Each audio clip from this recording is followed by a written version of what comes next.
Does Denise have the visa in hand? No, it's at a government office in south side of London, and she's going to get it tomorrow. I'll discuss that. That's a very good question. And of course we need to have fallback plans. So anyway, it's our understanding it's in an office. We have the address in London, and she and a neighbor are going up there tomorrow to physically take custody of it. So maybe 1/3 the normal amount of prayers would be helpful at this point. Meanwhile, I'm going to go to Skype and look for David. He's signed in.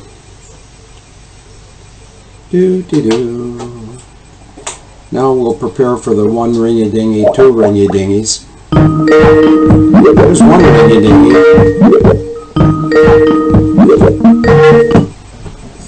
1 ringy-dingy, 2 ringy-dingies. Hello, Phil McDonald. Well, hello there to you too. So I hope your volume's okay, and as soon as we establish that, then I'll have one less thing to worry about. But go ahead, what do you want to talk about today? Well, I want to congratulate you and Denise on what's the fruits of perseverance under fire, so to speak. So yeah. Getting that visa, I think that's a tremendous weight off your collective minds, right? Well, somebody in the chat room named the Telford Russian, whose name in real life I can't pronounce. I got the David down pat. It's just his last name is Rusin, and as far as I'm concerned, here and forevermore, he's always going to be the Telford Russian. He sort of likes that name. I think it's a great name for an agent. Denise and I went to lunch today, and while we were having our lunch at the Wheat Sheaf in Frimley Green, I said, I think you've got one of the nicest agent names out there, Denise. And of course, everyone knows her agent name is Agent Dice. And there's a story behind that. And maybe at the campfire next weekend in Plum City, somebody will remind me to tell that story. But in the meantime, David, it's not something that Denise and I accomplished by perseverance or anything else. But I still appreciate your kind words, and as well as the congratulations and the kind words from our listening audience. And there's a little bit of a hiccup today. There's the bigger we get and the longer we're around, the more infighting I see, which is, unnecessary. And I think there's a military principle that you criticize in private and you congratulate or give honor in public. And, as far as able danger, it doesn't really exist. It's sort of like a church where 2, 3, 5, or 1,000 people gather with an able danger theme in their mind. That's where able danger is. But as far as an organization or a pecking order or a spreadsheet or an office, no such thing exists. So therefore, I don't think that able danger can be accused of doing anything, and I don't think that people that want to start pissing contests need to use the able danger name in those contests. I think it's inappropriate. If I have something I want to say to somebody, I'll probably say it privately using my name, Field McConnell, and it's really nobody else's business. So anyway, that's enough of that. I hope those types of things cease to exist, but I might as well try to catch the wind. Over to you, David. Well, I support you 100% there, Phil, because I've witnessed some of this infighting, I guess, and it's way above my head, and everyone has to stand behind their own reputation or in front of it, depending on where you are. We get into arenas where able danger's name is used, of course, and I personally try and represent it for what I understand it to be, or at least I would like it to be, which is a focus on cloud-centric crime scene investigation and not a lot else. And I think Able Danger has provided both you and I a wonderful platform to get our words and thoughts across, and therefore we owe, not quite sure what, but the energy of Able Danger a great debt. So anyway, moving on. I noticed that you've been focused on MH370 quite a lot. So in today's post, I've been able, I think, to engineer it into this theme of theatre clubs. And so in today's post, which is 315, I've identified a potential of virtual theatre called the AWACS switch. And studying up a little bit of theatre, having been an erstwhile actor, comic actor that was quite well received briefly, I have discovered this terminology, which is presentation, treatment, and plot points. And apparently any successful film or play in 3 acts, or generally they're broken up into 3 acts, has 2 plot points, one at the end of the first act and the one at the end of the second act. And it occurred to me about 5 days ago that if we could communicate plot points to people, maybe they could get their heads around the characters and the enormous complexity of the alleged use of patented devices to execute these crimes, whether they're high-value target attacks or mass casualty events. So this is in the context of the attacks of 9/11 and the disappearance of MH370. And the technology that is absolutely key to describing or identifying the plot points, it's an amazing system. It's actually a training system for AWACS weapons directors. Now, if you go through that and then look back, I think his name was Shah, wasn't it? The pilot of MH Flight 370. Was it Mohammed Shah? I think SHAH was his last name. Yeah, and so they raided his house and they found that he'd hand-built a simulator, and on that simulator he had practiced landings on various sites around the world, including Diego Garcia, or the British Indian Ocean Territory of Diego Garcia. Did I get that correct, Phil? Well, I don't think we know that, do we? Did he actually have a simulator there, or did they plant it after the fact? Do you know? I don't know. Well, whether he had one there or it was planted, what's very interesting, I think, from an organized crime point of view, is was there an opportunity for them to present Mohammed Shah, if that's his proper name, to the public as potentially a rogue pilot who might have practiced landings at funny kinds of places, and then communicated that to the public so the public would have doubt about the integrity of this man. Yeah, that David, that really wasn't an answer. My question was black and white. I don't know if he had that simulator in there or if it was planted. Do you? No. Okay, well then I think we just don't assume anything, and to me it doesn't matter if he had a simulator or 5 simulators, but it's not for us to adjudicate these things, but it is for someone to adjudicate it, and it appears that the adjudicators are not going to include the lying Australians or the lying Dutch people. In fact, I think the Australians and the Dutch are trying their best to protect one group and incriminate another, and I don't know who they're really trying to protect, but I'm quite confident from their own actions and their own words they're trying to incriminate Russia and Ukraine, and Russia and Ukraine could have had nothing to do with that because they did not maintain custody of the airframe with the registration number 9MMRO from 0651 on Saturday, the morning of Saturday the 8th of March of 2014, until 1736 on the evening of 17 July of 2014. The custody of that airframe and the bodies was firmly with the British, the Israelis, and the U.S. at Diego Garcia. So to point the finger at Russia and the Ukraine, I think, is a very foolish policy for Obama. Yeah, and I think we also have the instrument by which you can create these perceptions in the mind of the public and point them away from the real action. Anyway, second paragraph of today's post.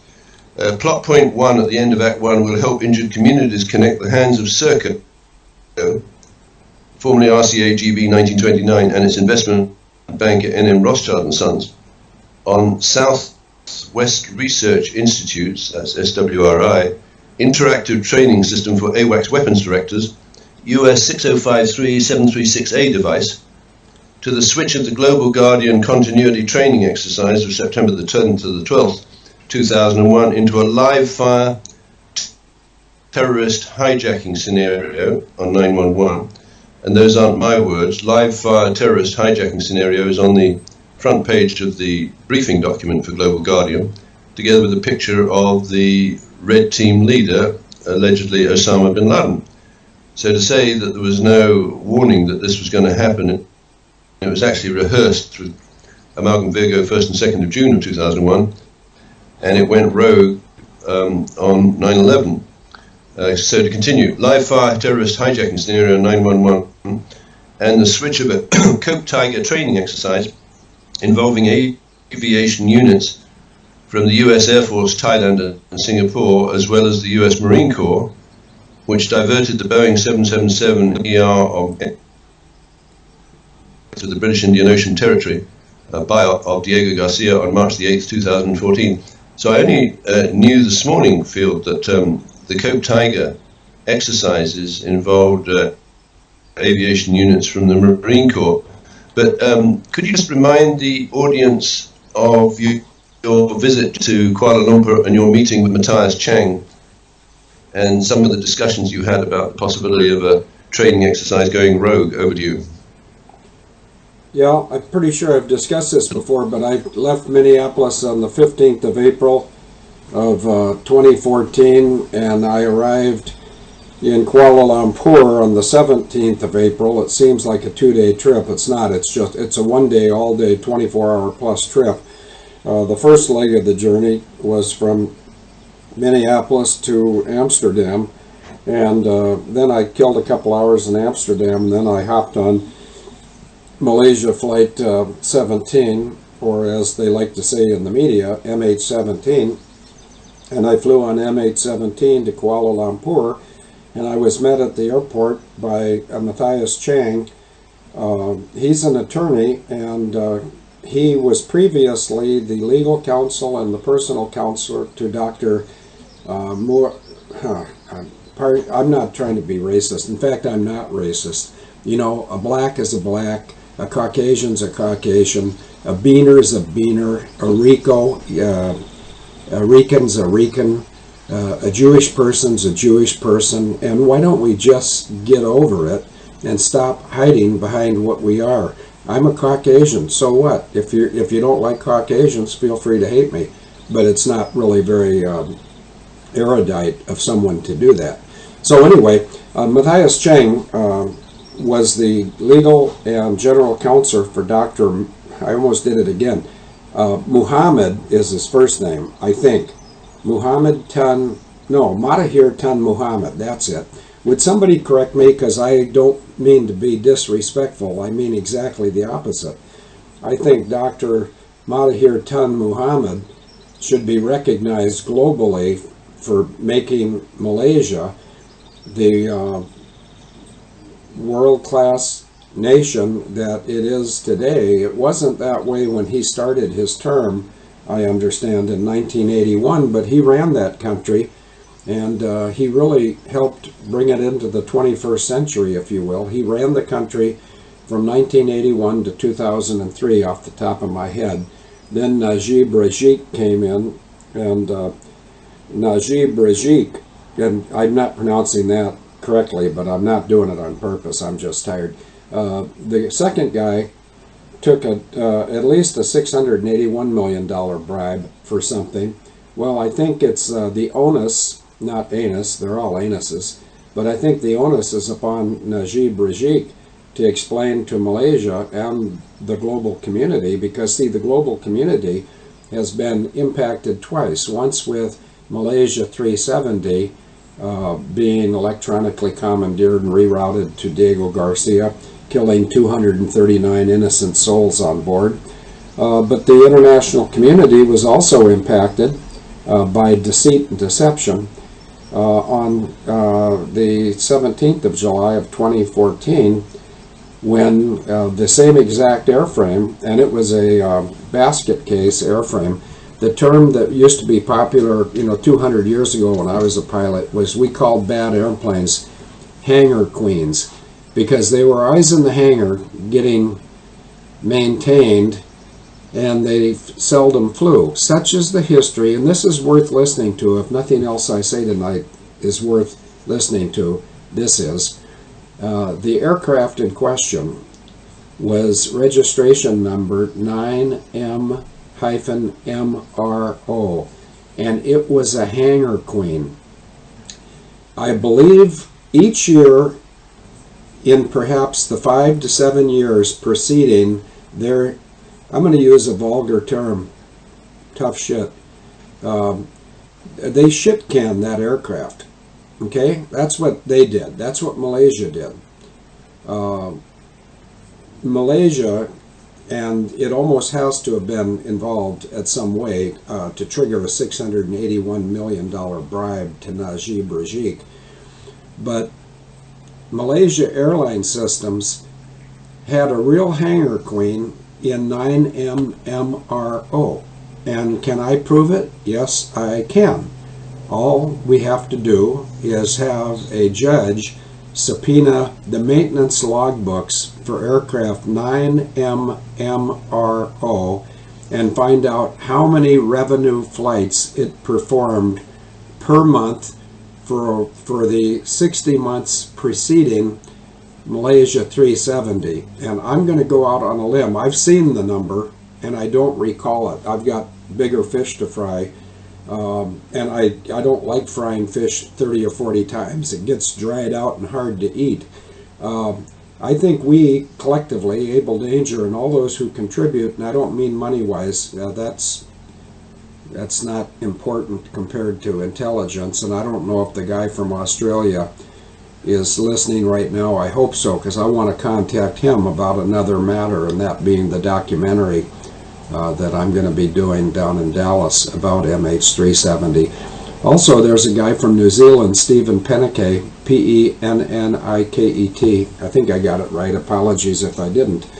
But their own records, which they're compelled to keep by International Civil Aviation Authority, which is a horrendously corrupt organization in Montreal,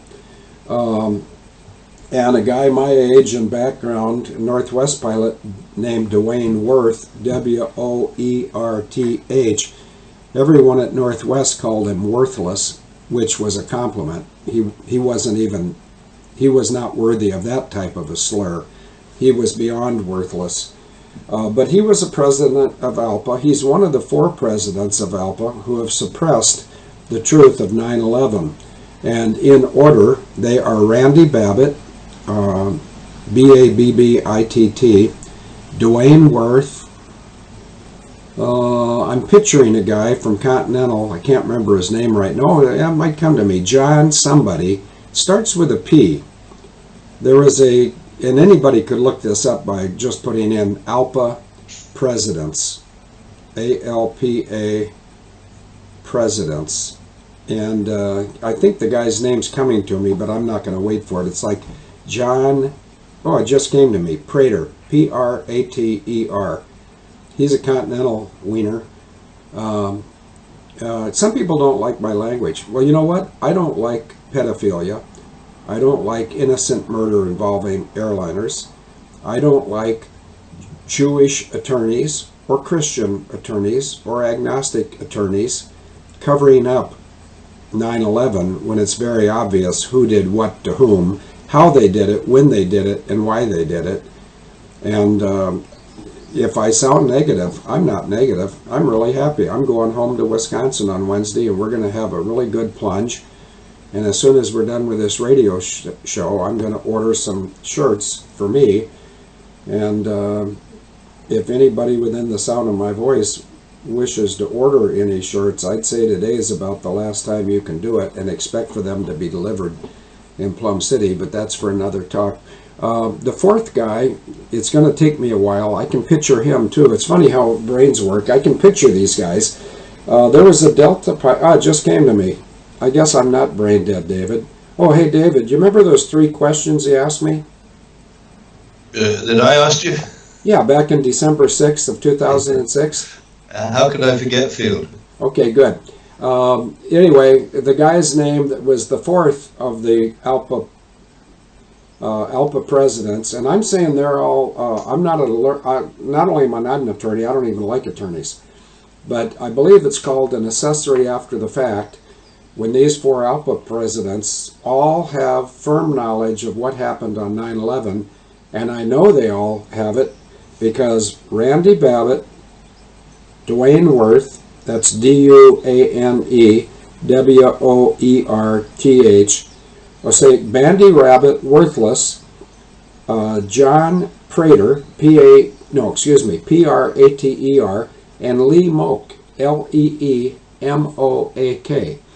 Now, Lee Moak was a Marine fighter pilot, and he's a Delta pilot. And when he was president of ALPA, I saw his W-2s. They're on the internet. Anybody can find them.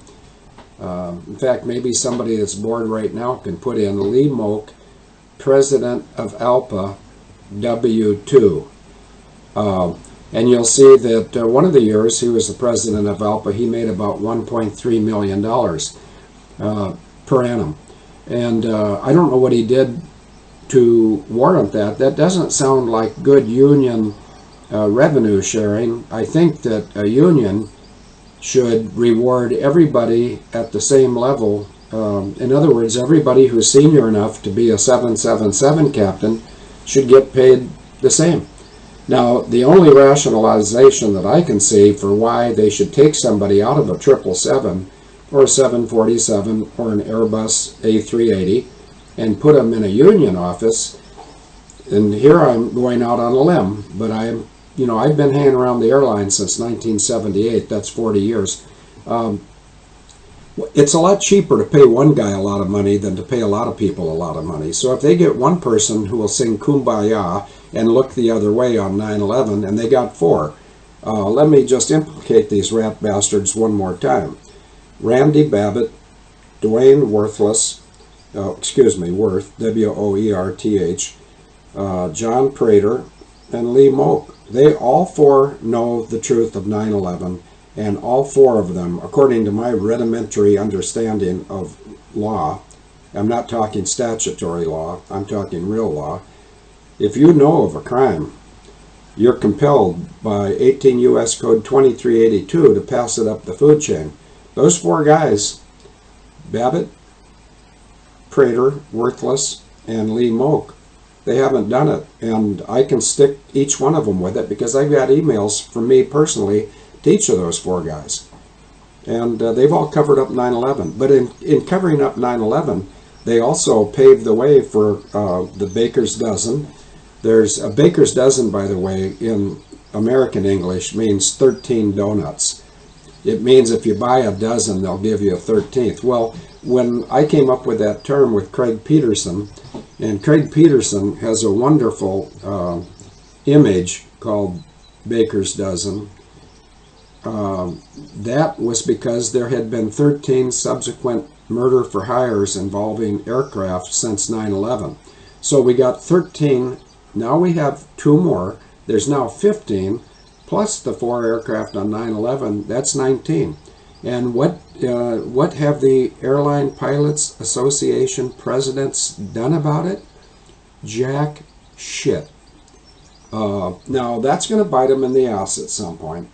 And I would say the some point may be sooner than they would like to think. For those of you who are impatient about Donald Trump and his performing actions in accordance with his campaign promises, keep in mind that rewiring the entire world it took God 7 days to create the world. Okay?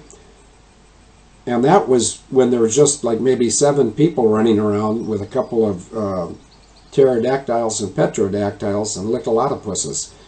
But nowadays there's 7.5 billion roughly, give or take a $500 million. And it's not that easy to come in and completely retool the world, but retooling he is. Tomorrow he's going to be about between 7 and 12 miles that way at Sandhurst, and then over here is Windsor. And so I'll probably be out in the yard tomorrow watching for ospreys hauling Trump over to tell a couple of women, one of them being the Queen and the other one being Cucumber Girl.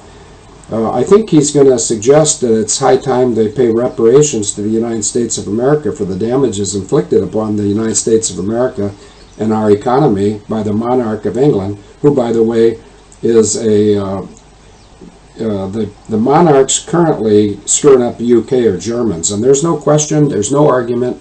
That's a fact. It cannot be proven otherwise. Let's get back to Malaysia 370 and Malaysia 17. The people that covered up Malaysia 370 invited Malaysia 17, but Malaysia 370 and Malaysia 17 are owned, I'll say that word again, owned, O-W-N-E-D, by Able Danger, because on the very day that MH370 allegedly went missing, it was never missing. The Australians knew where it was every step of the way because of Orange Grove, Alice Springs. The Brits knew where it was every single minute because of the Rolls-Royce Trent engines on a B777. The United States knew where it was, very obviously. There were 3 different nations that I know of that had AWACS operating the night that MH370 went somewhere. And those nations were the U.S., Malaysia, and Singapore. Malaysia and Singapore, and by the way, on this statement I want to be corrected immediately if I misspeak. I believe that Malaysia and Singapore on the night of the 8th of March of 2014 were operating E2C or E2D Hawkeye AWACS aircraft. The United States was operating an E3A or E3B Sentry AWACS aircraft. That aircraft was never lost, and so you asked me about Matthias Chang. He invited me to come to Malaysia. I said, yes, I will come to Malaysia, and fortunately for me, and nobody, please don't ever say I'm smart, because I'm not. Nobody is this smart. Nobody in the world is smart enough on March 29th to put into writing, I will come over and see you guys in April, and I'll tell you where your airplane went and how it got there. But then it's going to be incumbent upon you, worthless pricks, to tell the world of the 2 illegal modifications that allowed your MH370 to get sidetracked over to Diego Garcia. I put that in writing on March 29, 2014, and I'm glad I did. I don't know what inspired me to do it, but I can tell everybody right now, and I will say the same thing in a courtroom under oath with my hand on a Bible, as long as there's no gold fringe flag, which reminds me, when Trump was in Belgium yesterday, ripping NATO a new one, there were no gold fringe flags behind him, for those of you who didn't notice. It'll be interesting to see if he is photographed with these 2 old sows tomorrow, if there's any gold fringe flags in view. Because Cucumber Lady and the goose-stepping geriatric would like to keep that gold fringe on, and I think the chances of that happening are roughly 0. So David, when I talked to Dr. Matahir Tun Muhammad's personal and legal counsel, Matthias Chang, I shared with him every single thing I knew, and the reason he invited me over is he thought that I'm the guy that put out the YouTube Boeing uninterruptible autopilot, but as the whole world knows, I'm not. It was Craig Peterson, and Craig Peterson has a wry, that's W-R-Y, not R-Y-E. He has a wry sense of humor. He put out that YouTube, and he didn't even tell me, and I get emails from all over the world saying, hey, Field, that was a great YouTube you put out. And I said, I don't even know how to spell YouTube. Is it like a fallopian tube? And they said, no. It's, you put out a YouTube, a Boeing uninterruptible autopilot, and I said, no, I didn't. I can't spell it. Well, then I found out within probably 36 nanoseconds that Craig Peterson did it, and I'm really happy he did. And even though I started off today with a little bit of a negative comment about how people shouldn't use the Able Danger name to smear anybody, if David Hawkins or myself or Tim Roberts or Pastor Braveheart or the Telford Russian or Denise, if any of us who associate with Able Danger want to badmouth somebody, go ahead and put your big boy or big girl pants on and do it in your own name. Don't drag Able Danger into it, because there is no Able Danger. And I just can't wait until I get on a witness. What is that called? The witness seat? The witness chair? The witness box? I don't know. Witness stand. I knew you'd have it, David. Thank you for giving me that. I can't wait to be a witness to There Is No Able Danger. And there's a wonderful biblical quote that says, "The wicked flee though no one pursues." And that's what we're seeing right now with the Clintons and with the Bushes and with my sister, wherever she may be, and with Merkin and Macaroni Man and Fidel's Bastard and Cucumber Girl. They're all running from their own true history. And they're just going to have to keep running right up until they run into a roadblock, which I think is coming. So, David, I met with Dr. Matahir Tun Muhammad's attorney, Matthias Chang. I spent 8 days with him on maybe it was a Friday. Somebody could check their calendars for April of 2014, but I think Friday was the 18th. I'm not sure. The 18th could have been Saturday, but whatever it was, I met with him on the 18th with he and 3 other government officials, none of which was Dr. Matahir Tun Muhammad. But Matthias Chang and 3 other officials listened to everything I knew for about 8 hours, and at the end of the 8 hours, they handed me a pink envelope, and Matthias Chang did not hand me the envelope, someone else did. He handed me a pink envelope, and he says, "Here you go." And I said, "Thank you," and I put it in my jacket. And he said, "Aren't you going to open it?" I said, "Well, I don't need to open it now, do I? I can open it, when I get home." He said, "Well, you might want to open it now." So I opened it now, and I counted out $7,000. And I said, "Well, there must be a mistake, because my ticket only cost $5,800, which I'd paid for." I see, there's no expression here. There's no pride. There's no ego. There's no fear. I knew for a fact that I was being called to Malaysia. And when I say called, I don't mean Matahir Tun Muhammad or Matthias Chang. I mean a higher calling. I knew that I was going there for a purpose which was not my own. So I opened the envelope, and it was pink. And it was not the standard small, it was like an official envelope. I don't know what that is, business envelope. But it was pink. Never did figure that out. But I opened it up, I counted out $7,000, and I said to the guy who was sort of running the show, I said, "There's a mistake, my ticket was only $5,800, and I'll remember until I die, even if it's in the next 20 seconds. He said one word. He looked at me and smiled and said, "Bonus." Well, I don't need a bonus. That was nice, it was gracious. And there were other expenses in taking 5 days out of my life to go to Malaysia. And some people would say there's a risk. Those people who say there's a risk don't know God as well as I do.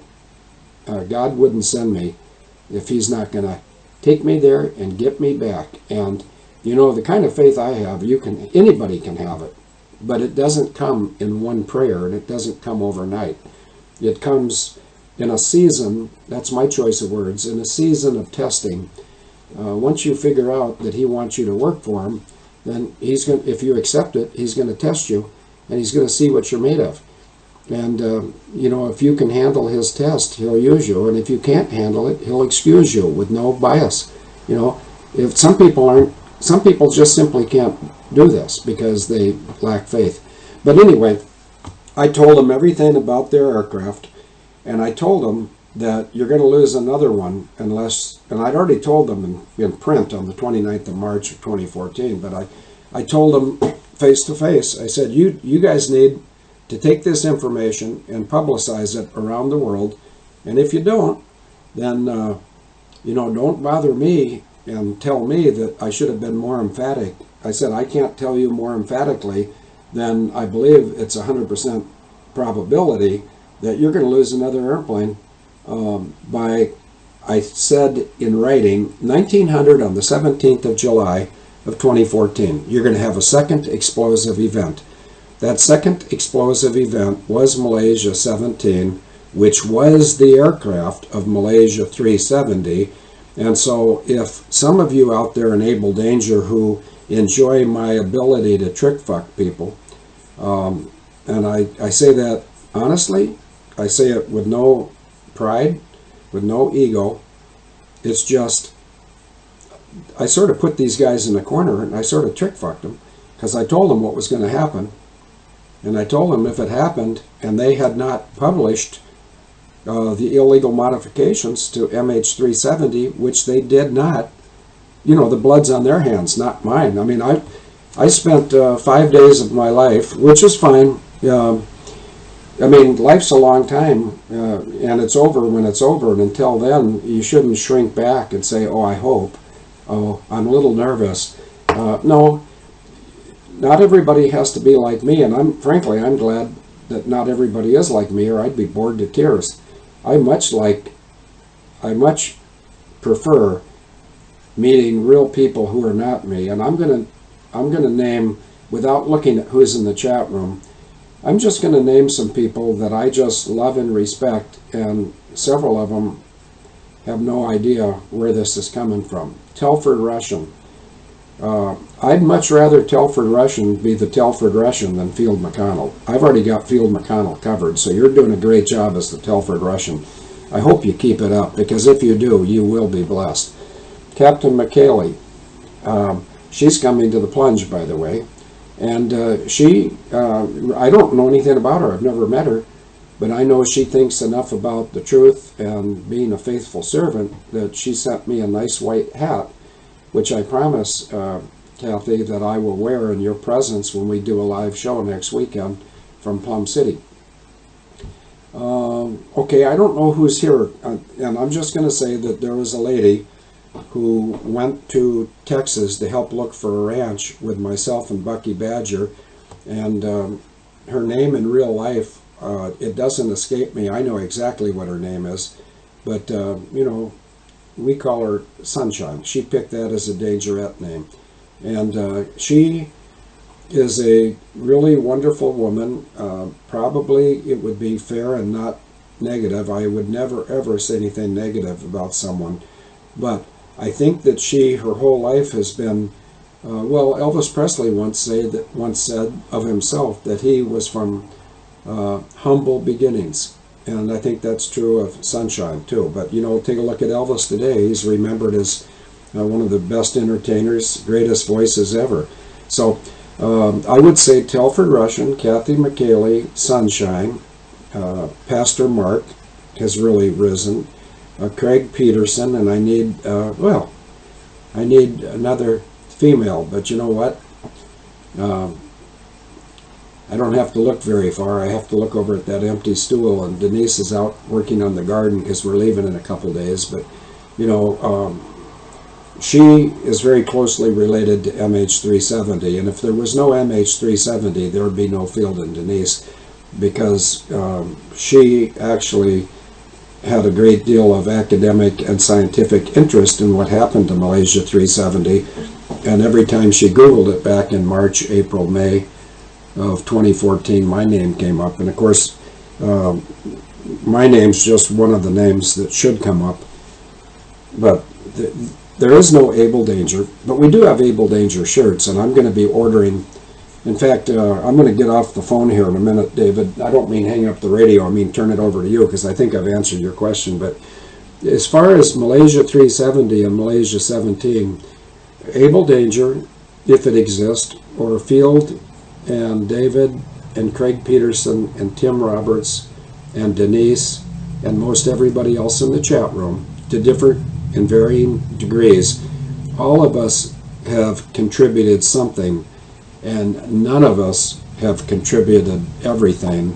And so to say that somebody did 37% and this person only did 2%, well, that's called infighting, backbiting, and being a gigantic pain in the ass. And no organization ever moves forward with that type of thought process.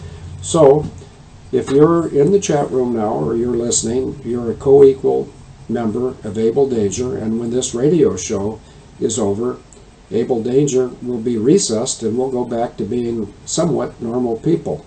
I think I've mentioned enough names. I think I got 3 male names, maybe I only got 2, but I think I got 3. I got Telford Russian, and I got Pastor Mark. Of course I got Craig Peterson in there. Some people might say, oh, you're forgetting David. No, I'm not. But David and I get our names splattered everywhere anyway, so we don't need to splatter our own. Then, of course, Denise, Captain McKaylee, thank you for the white hat, by the way. We'll make sure we get a picture. I hesitate to say just me and you, but it could be me and you, or it could be me and you and Denise and Braveheart, or whoever wants to be in the picture. But next week, on Thursday, if we're all around Thursday afternoon, we can do a radio show. And if not, then we'll do a special one on Saturday, or whenever the gang wants to. But David, I told Matthias Chang, and he told Dr. Madhir Tan Muhammad, and Matthias Chang was probably, I don't know, I'm not putting words in his mouth, but it was probably suggested to him, or based on his being an attorney who never lost a case in 37 plus years, maybe he thought it was best not to share that information. And of course, he and I disagree on that point, very obviously. I told him if they didn't share the information, the blood would be on their hands if another plane went down, a 777 by 7 p.m. on the 17th of July of 2014, and that's exactly when Malaysia 370 crashed in the Ukraine. And no, I didn't make a mistake, and no, I'm not tired, and no, I'm not confused. The airframe that was Malaysia 370 was the airframe that went down in Donetsk, Ukraine, and the reason it had to go down was they had to get rid of the airframe, and they had to get rid of the bodies. The 239 bodies from MH370 were in that drone. There was no crew. It was just a bunch of dead people. Roughly 239 dead and partially decomposed victims of 370. And then there were 40 Caucasian bodies, all of them devoid of blood, which means they were all loaded on that airframe as cadavers. And David, has my 27-minute answer sufficed, or did you have more that you wanted to pick my brain about? No, I feel that's superb. And just going back to an earlier comment, did you coin a new kind of dinosaur? Because I like the sound of it. Was it a Lickalopanaurs? Actually, it's Lickalotopus. Have you heard of that one? I think it's fantastic. Well, maybe that doesn't really exist. This is out of your fevered imagination, right? Well, I didn't make it up, if that's what you're asking. But I'm a very good listener. I mean, if people are sitting over here talking about something that's none of my business, I don't intentionally eavesdrop. In fact, Denise can tell you my hearing's not good. But if it's, oh, thank you, David Telford, for putting up my boarding pass. I mean, all these people in the truth movement that have an opinion, I get a kick out of the comments on our YouTubes. By the way, 90% of them are favorable. Thank you very much. But there's trolls out there. Notice I didn't say anything about Rebecca Roth, or almost 30 years, or chicken or beef, or Coke or Diet Coke, or peanut or pretzels. But she was invited to go to Pakistan, and she didn't respond. And when I was invited to go to Pakistan, I said, I'll be happy to go, but I'm sort of busy in the UK, and then I'm going to be busy in Plum City for a week, but after that. But, you know, the way my life has gone the last so many years, it's roughly 12, it's not that I can't plan. I can plan, but I have to be flexible, because sometimes God's, well, not sometimes, in all cases, God's plans are better than mine. And if Pastor Mark would please put up Jeremiah 29:11, you'll see that we don't know the plans he has for us, but the plans are to prosper us and not harm us. They're plans to something us and give us hope. So with that, I'll turn it over to you, David. But I think that if we just took this little 25-minute soliloquy, I think that pretty much demonstrates to most reasonable people that we own the issue of Malaysia 370. David, over to you. Yeah, absolutely. And there will be a time when you're in some court or other, possibly with me maybe a few feet behind you, just discreetly tucked in the wing, so to speak, which is going to shatter the windows on the edifice of evil, but maybe that's a bit too poetic. Moving on, plot point 2 at the end of Act 2 will help injured communities connect the NM Rothschild decision to place Wilbur Ross as Commerce Secretary in the Trump administration on February the 28th, 2017, and allowed him to operate or host death pools with Howard Lutnick's real-time interactive wagering on event outcomes, US 851, 212, 9B2, to extort concessions from the House of Windsor and the Trump family. Now, this is a very good position for NM Rothschild and Sons to control. Wilbur Ross was 25 years with NM Rothschild through the late 70s up to 2000, and therefore he got into NM Rothschild about the time your sister was setting up the senior executive service, and apparently moving on into the early 1980s, running or controlling or supervising the Department of Justice Asset Forfeiture Fund, which she allegedly dipped into to buy the Boeing 726 and create what is now the world's largest prisoner transportation network for the United States Marshal Service. So I think indissolubly, if that's the right word, the fate of Wilbur Ross and the fate of your sister, I think they're bound at the hip. I think they're going to share a common destiny, which may well involve a period on death row prior to them being removed from the face of the earth. So the key point, I think, oops, there's a lot of background noise, Phil. Is that me or you? No, it's me. But I'll stop. I was showing everybody my candy bag. Okay. I think the key to these plot points is the switch of the training system for AWACS weapons directors, where they can take any plane so modified, let's say with the Boeing Honeywell uninterruptible autopilot, and switch it through simulation mode, where it might be participating in a war game exercise, into a live fire where it suddenly goes rogue, and in one case, let's say, lands on Diego Garcia, or in another case, flies over the top of the Pentagon on 911 and releases or removes from concealment a drone that's carrying a bunker buster missile that goes right through the Pentagon into the inner courtyard. So from a plot point of view and the precise nature of the timing, I'm really intrigued by the idea of that switch being thrown by some invisible hand, which I think we can track back to Serco, the biggest company you've never heard of, or ever heard of, never heard of, and NM Rothschild, its investment banker. And of course, NM Rothschild is the investment banker for the House of Windsor and the Trump family. And the House of Windsor is basically the umbrella term for the members of the royal family that decided to change their name from the Saxe-Coburgs to Windsor. And of course, the Trump family needs no introduction. They've got tremendous investments around the world in hotels. And in fact, at one time, I believe, well, I know, they control or own Trump Shuttle Inc., which I think was about 30 narrow-bodied Boeing aircraft, which was assembled through a loan from Citicorp of about $380 million, I think in 1988, I think it was, and it went bust, and those aircraft, I think, were stolen. I think I tracked some of them through American Airlines, and obviously it would be very interesting to know if any of those planes were modified so they could be captured through the AWACS weapons directors, in which case, whether Trump would know about it or not, this would be truly terrifying for either the airlines that are using these aircraft, or the passengers, or the pilots, that a plane might be captured merely by throwing a switch on the AWACS weapons directors system built by Southwest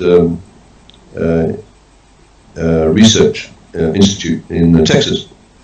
So now, what is about to happen tomorrow? I think something is really interesting. If the argument is that Wilbur Ross is sitting like a spider inside the Trump administration with the power to deploy weapons to take out the obstacles to NM Rothschild and Sons Ltd global or strategic objectives, there's a very nice opportunity for these people to extort someone or some people that are really significant obstacles to the global agenda tomorrow at Windsor Castle. And the issue, I think, that I hope have drawn the attention of General Kelly to is, has he deployed, or can he deploy, the members of the Marine Corps intelligence activity to protect the Trump family and the House of Windsor?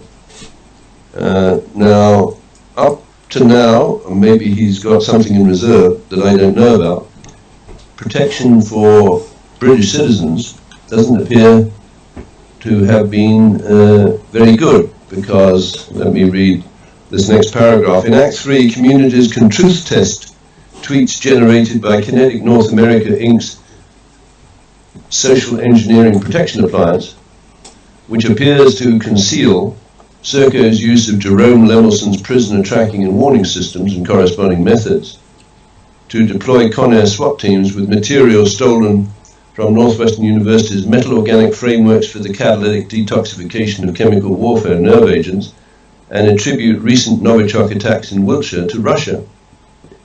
So now, almost at the global level, research or intelligence facilities within the United Kingdom have decided to point the finger for these Novichok attacks to the Russians. Vladimir Putin has basically said we had nothing to do with that, and I think he's absolutely right, because first of all, the Russians didn't call this formulation Novichok. I think they called it something else, Garden or something like that, bizarre. The stocks were largely destroyed under the supervision of the Defense Threat Reduction Agency, and if anyone chooses to Google DTRA, that they will find that the DTRA is infested with field sisters, colleagues or former colleagues in the senior executive service. So when they go to a place to supervise the destruction of chemical, biological, radiological, nuclear, or explosive weapons, they will obviously, I mean, I think we can argue that, will take a few samples for safekeeping. It would appear that the DTRA and the senior executive service associated with Field Sister got some samples of what the Western intelligence community call Novichok, and they took out an interesting contract with Northwestern University, which is the place where Bernardine Dawn held seminars on torture, paradigm, and practice. As people know, Bernardine Dawn is the mentor of Barack Hussein Obama, and she's a terrorist leader. She should have been put on death row a long time ago. This is the consequence of not bringing justice to bear in a timely manner, because when you don't bring justice to bear on the perpetrators of these crimes, they are empowered and enabled to repeat those crimes until an organization like Able Danger comes along and realizes what weapons they're using and how they're using them. So now, what is intriguing is there is this extraordinary celebration, and the British are great at pomp and circumstance, and there will be a ceremony on the quadrangle at Windsor Castle, which is, it's a very impressive ceremony, and it will involve the band of the Coldstream Guards giving the royal salute and playing the United States national anthem. And there'll be Donald Trump and Melania Trump side by side with Queen Elizabeth, and whoever else in the royal family is available for that interesting ceremony. Now, if I was a member of the bad guys community, I'm alleging that Wilbur Ross is one, I would say, well, this would be a very interesting opportunity to complete what we failed to complete on 911.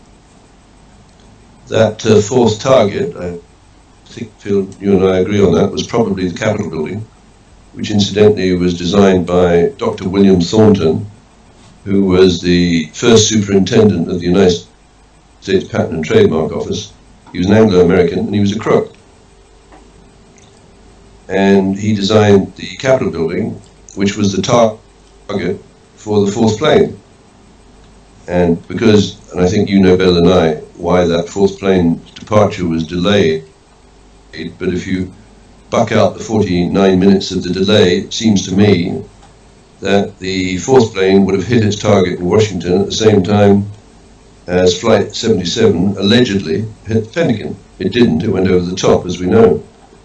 And I imagine that United 93 would have gone over the top of the Capitol building and released a device to basically kill everyone in the building together with secondary explosives, which would have wiped out the Congress and the Senate, because I think it was a joint meeting of the House.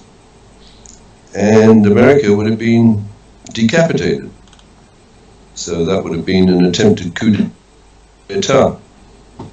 And for a coup d'etat, you need a group of embedded, how shall I call it, insurrectionists of the type that very few people in the United States would have had access to or control over. One of those people is your sister Christine Marcy, because by then she'd had approximately 15 years to create a zombie-like group of prisoners or parolees using the medical services program that she launched, apparently derived from the MK Ultra program that took place primarily at the Royal Victoria Hospital in Montreal, where innocent people would be administered drugs or chemical agents, including LSD or lysergic acid, because, and this was patented by Eli Lilly in 1956, this formulation, and this is the word, this is the patent as best I can remember them, is useful in psychotherapy research because it can elicit characteristic patterns of rage and hallucinations. And this is 1956. This went on to create that passion for LSD. And ultimately, when the end of the 60s, when your sister joined the Office of Economic Opportunity, where her first bosses were Donald Rumsfeld, Dick Cheney, and Frank Carlucci, I think in 1970s, she and her colleagues, later to join the senior executive service, began experimenting on prisoners with these LSD or mind control drugs. So my guess is if you wanted to put together an insurrectionist group that could be switched on and then switched off again, why not get a whole bunch of prisoners? Probably she's had about 1 million prisoners through her hands or through the hands of the Department of Justice Prisoner and Alien Transportation System since she launched it in 1985.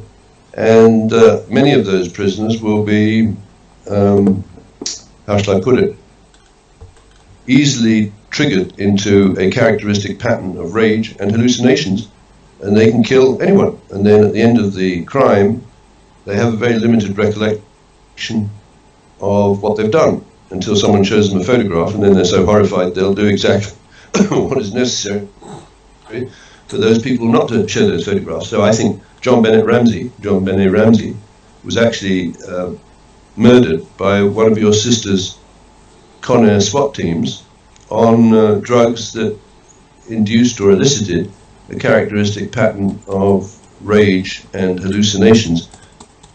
Certainly looking at the ransom note, it has a flavor of that. So what I've done in today's post, I've asked Mr. General Kelly to make sure that the Marine Corps intelligence activity removes any Serco hands on the AWACS system to ensure that there is no attack on the quadrangle of Windsor Castle that might involve the murder or assassination of the House of Windsor, or the leaders of the House of Windsor and the Trump family, and otherwise innocent Coldstream Guards. And so tomorrow, it happens to be, maybe it's better described as Friday the 13th, the Ides of March, but this is the Ides of July, Friday the 13th of July tomorrow. And I notice Vanishing Point scopolamine is a better fit, David. And I think what I would defer to is, I'm not an expert in those drugs, but if you go to the patent of lysergic acid, amide, I don't know if that's the right pronunciation, there's a bunch of formulations, and I used to be useless at school at chemistry, I hated the subject, but the intriguing thing about it is there's lots of formulations that produce interesting results, but the justification of Eli Lilly's patent was, this is very useful for eliciting characteristic patterns of rage and hallucinations. So I think there's an argument to be made that there are a number of people in those countries that are using a private prison system or a privatized hospital system, such as the United Kingdom and the United States and Australia and New Zealand and Canada. That is the Five Eyes countries, where the prisons and the hospitals have been infiltrated. Maybe it's an insult to zombies, but zombie-like people who, through a careful selection of drugs, as developed through your sister's Prisoner Medical Services program, can be turned on to betray their country and launch attacks ranging in scale from the 7/7 underground bombing to the one in Bali, or the capture of MH Flight 370. And the beauty of the AWACS system, of course, is, although it's, I think, described as an airborne warning and command system, it's really designed to manage what Churchill called trifibious operations on land, sea, or air. So it would be a relatively simple method to get some key people into that quadrangle in Windsor Castle and release a little Novichok bomb that would be fatal for the people in Windsor Castle. Now, I don't want to alarm people unnecessarily, but I do want to warn with the same rigor, if that's the right word, as Field McConnell did when he told the people in Malaysia that if they didn't take the appropriate action, there would be another downing or disappearance of a Malaysian Airlines aircraft. They didn't listen. Well, I hope they listen to me. Well, can I correct you? With you. Yeah, please. David, they did listen, they just didn't act. And now, why do I say they listened? Because 2 months after I left there in August and September of 2016, Matthias Chang stated that the Boeing uninterruptible autopilot is the device that took Malaysia 370 to Diego Garcia. Now, do you remember him saying that, and what the penalty for him saying that was? He got accused of pedophilia, didn't he? No, not even close. He made that comment, and then he was put in prison. And he was in prison, and he went on a hunger strike. And so I did some of the weird stuff that I've been known to do on occasion when somebody else's ox is being gored, is I said if they did not let him out of prison by such and such a date, that I would release some information that I shared with the government when I was over there face-to-face with them on April 18th. And guess what the government did? Let him out, right? They let him out because they're a bunch of cowards. And so if you're going to go into a gunfight in a phone booth, you shouldn't take a feather duster.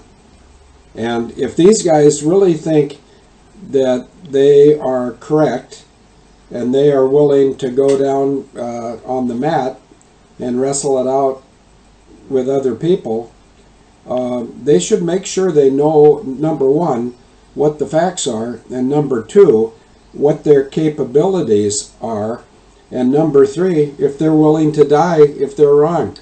These guys are a bunch of candy asses. Who are these guys? Well, Najib Razak and his administration, they're a bunch of candy asses. They know what happened to their airplane, and they know because I told them. I told them over and over. And they've done nothing. So what does that make them? Well, it makes them at the very least guilty of misprision. I don't know if they have that law in Malaysia. Malaysia law, I believe, is based on English law originally. It may have been, it probably has been adjusted over the years. Malaysia used to be part of Singapore. They were one nation and they split, but they were still part of the English colonies, and they became free at some point. But and I'm not political, and if I were going to be political, I wouldn't be political in Malaysia. That's a little far off. I might say that Canada has a rich history of poor leadership. I might say that the United Kingdom has some pretty vapid leadership right now. And there's a term, it's called snooker. And snooker is a billiards game, but it's sort of like a TF. And most of you who've listened to Able Danger for at least a week and a half know what a TF is, as opposed to a PFer. But when you snooker somebody, you basically TF them. And these people, like Cucumber Girl and the Geriatric Goose Stepper, I think they're being played right now by Boris Johnson, David Davis, is that his name? I think so. And the Brexit thing, and it's no fault of anybody's, it's just divine providence that the Brexit issue is front and center right now. And let me just ask Denise, she just walked back, isn't Brexit really part of what's going on in UK politics today? With Boris Mophead stepping down and David Davis stepping down? Yeah. See, because Brexit, okay, you're exiting what? You're exiting ostensibly the EU. Well, the EU is PU, because Italy wants out, Hungary wants out, everybody that puts anything in wants out, because the EU is a dead horse, I believe. I think that's the opinion of the Italians and Hungarians. And it's like whoever has the nerve to pull out first is going to be followed by everybody else. NATO got a tongue lashing yesterday. I think Cucumber Girl and Queenie Breath are going to be sort of long in the face tomorrow after they get some facts shared with them. And so it's an exciting time to be alive. It's an interesting time to be sitting over here in the UK slinging hand grenades of truth at the same time I'm waiting for a visa. But you know, the truth is the truth, and the truth really is much, much more important than personal things. Now, having said that, tomorrow I'll be hanging around here watching for the ospreys, and Denise, who just walked back in from the garden, she and one of the neighbors are going to go down and try to get physical custody of her passport and her visa, so that we can be on a flight at 12:55 p.m. Sunday the 15th, leaving Heathrow for Minneapolis. And Saturday night I'll have a much, well, even tomorrow we'll have a better idea. Saturday evening before I go to bed, and Denise and I will probably be cashing in our chips Saturday between 9:30 and 10, because we'll have to get up early. And we've already got a Pakistani private car driver, and for what that means for people who haven't traveled internationally, in most international, well, and also in the United States, you can hire a private car, which it's just like a taxi, except it doesn't look like a taxi. And when I went out to Massachusetts on June 24th so that I could be at that golf event on June 25th, here's a little reminder of the golf event. Now, isn't it interesting? I went to a golf event, and then 2 weeks later, Denise gets her visa. Well, why didn't they just give it to her, like a year and a half ago? Or better yet, why did they ever deny her entry in the first place? But that's water over the dam, and that can be dealt with in a lawful manner. and a huge hellacious fine. But the place we're living in history right now, David, there's no way that anybody can really prognosticate with any degree of certainty, because nobody's ever been in this position before, when 300 plus years of cabal malfeasance is being remedied pretty much all at the same time. And when I say things like that that are rather vague, I got an email today from a pair of Marines, and it was suggested, and I think there was some evidence in the chat room. If you back up and look, I think somebody said that, and this is really vague, it's not because I can't remember, I know exactly who said what, but I can't remember what they put in the chat room, and I don't want to fill in the blanks that really need to be blank for another week or so.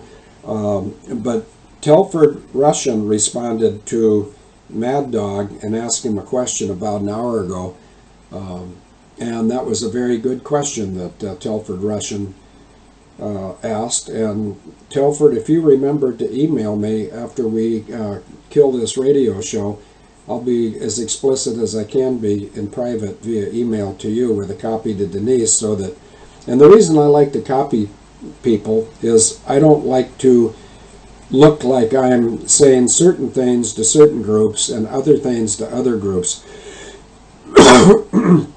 I try to stick to the truth as much as I know the truth to be, and when I do express an opinion or I prognosticate, I try to make it abundantly clear that first of all, I'm expressing an opinion, and secondly, the opinion is mine and mine alone, as Field McConnell, not to besmirch Abel Danger. David, over to you. Yeah, thanks, Phil. So I just, in today's post, I had an excerpt from a description of Korat RTAFB.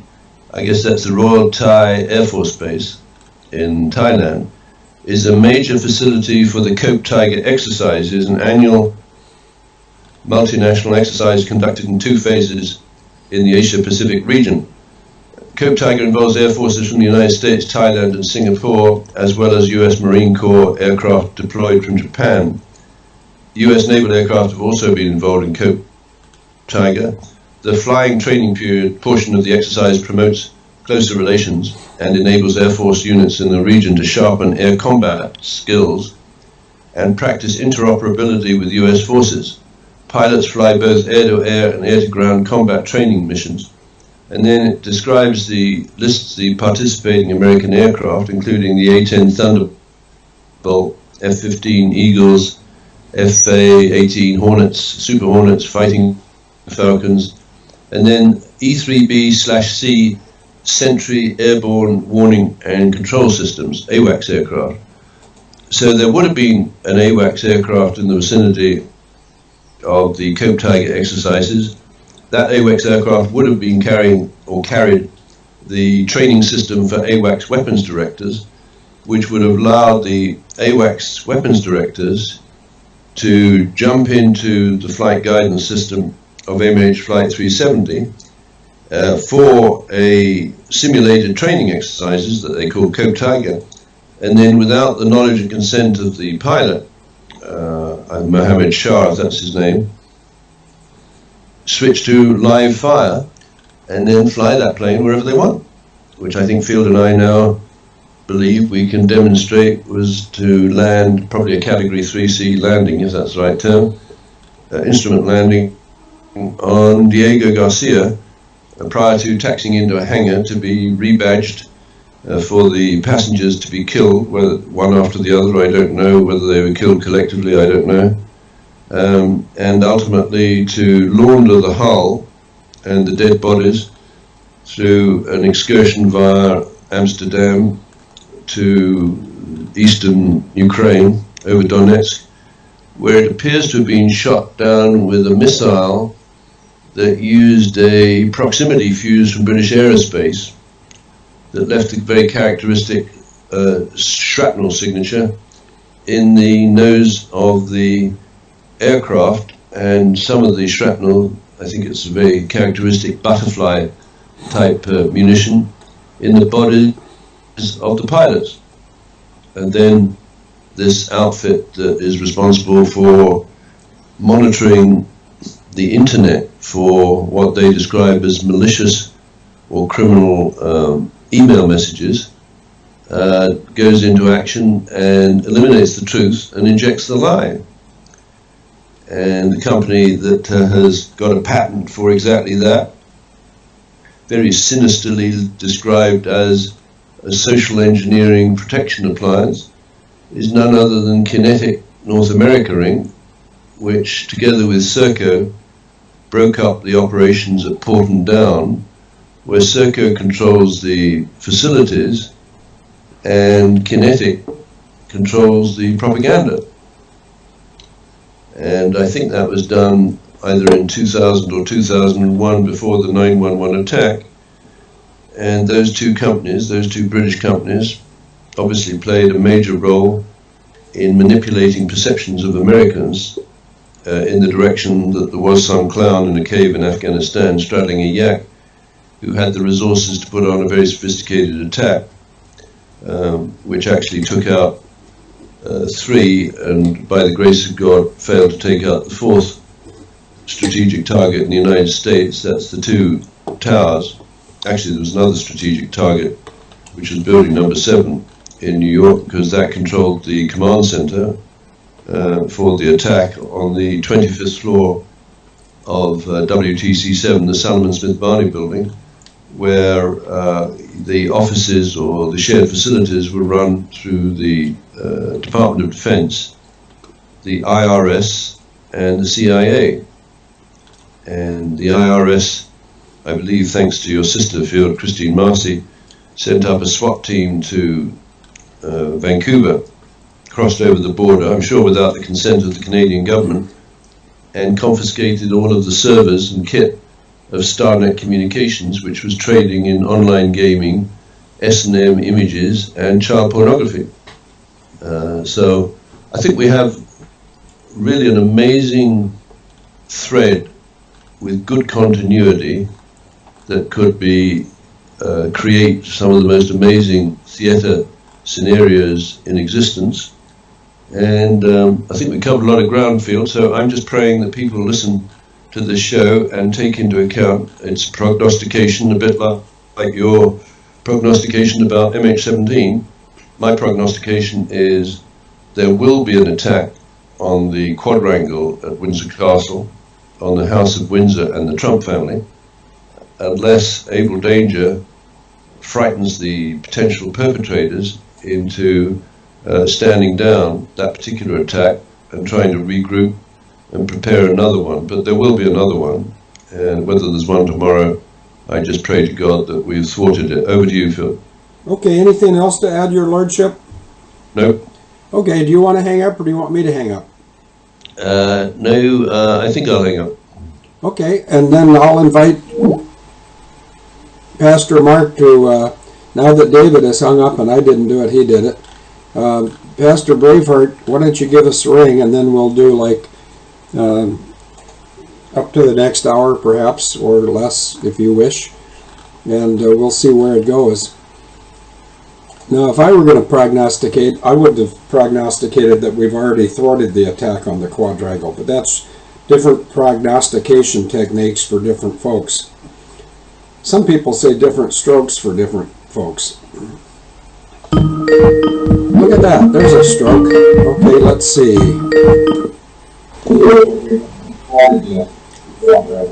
I hear noise in the background. Do you have the show playing? Hello, Field. Yes, hello. How are you, Pastor Mark?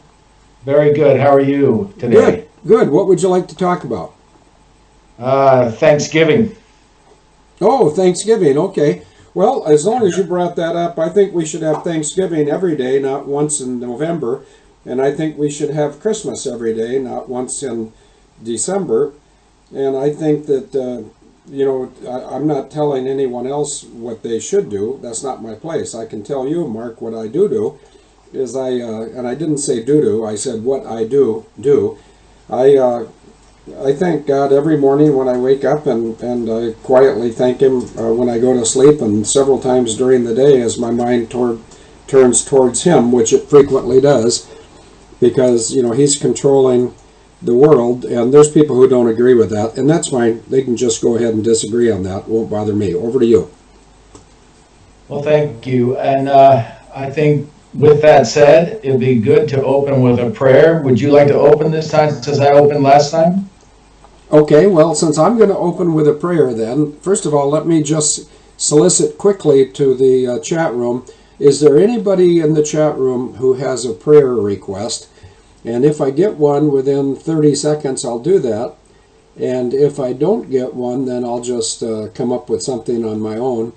I see David H. has just left the chat room. David H. has GB.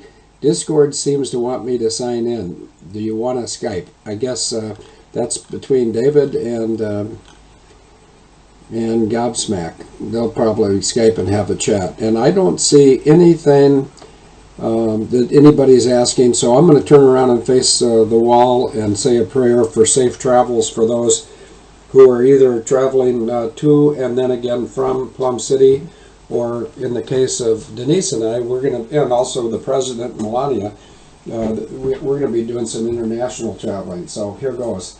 Dear Heavenly Father, as we go to and fro, attempting to do what we perceive to be your will in our lives for your purpose and your kingdom, I pray that you'll look over each of us as we travel, whether it's in an airplane over the ocean, in a car on the way to the airport, on a train, or a taxi, or a bus. No matter how those of us who are going to be traveling over this next 10 days is, I would pray that you'd keep your eye on us, please, and keep us safe. And not just for those of us within the able danger circle that are traveling, but I'd say if it's not too much to ask, Lord, I'd hope that you'd provide safe travels for the vast majority of people around the world that are traveling. It seems that at this time of the year, where in many nations the children are out of school, families try to cram fun vacations into a few days off from work, and so there's urgency and there's frustration, and people can get their tempers can flare up, and they can say things or do things that in a calmer moment they wouldn't contemplate doing. And so I would just ask that you protect us from travel threats, and also for the vast majority of us, that you would protect us from ourselves.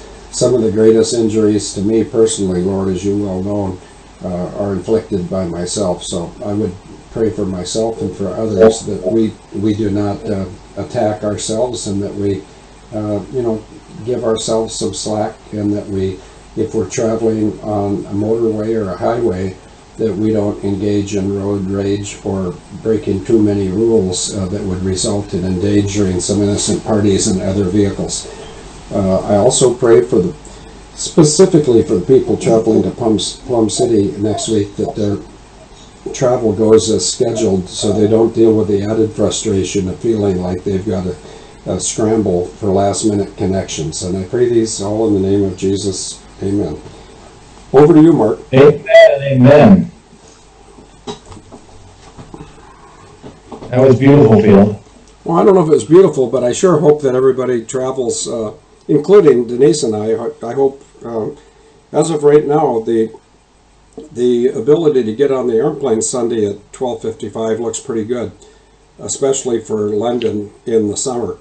But, I don't wish for Denise and I anything that I wouldn't wish for each and everybody else that's traveling, whether they're going to Grandma's house, or they're traveling to Washington, D.C. to look at the monuments, or they're, unfortunately, people are traveling also at this time of the year to go to funerals for people they wish they would have spent more time with. So regardless of the nature of the travel, I hope that travel is as safe as it can possibly be for as many of us as possible.